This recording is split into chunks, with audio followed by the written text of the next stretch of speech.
In today's video, I'm going to teach you how to download Zoom on laptop. We'll walk through the process from opening the website to signing in, and I'll share a few helpful tips along the way so everything goes smoothly.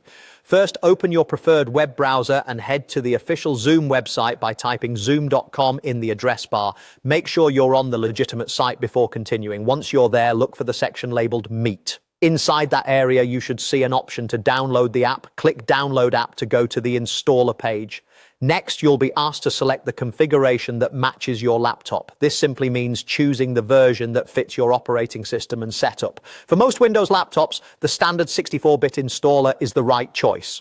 On a Mac, you'll pick the Mac OS installer. If you see language choices or specialized builds, stick with the default unless you know you need something specific. Choosing the correct configuration ensures the app installs properly and runs without issues. Once you've selected the right installer, the download will begin. When it finishes, click the file to open it. You can usually find it at the bottom of your browser window or in your downloads folder. On Windows, the file name may look like zoominstaller.exe.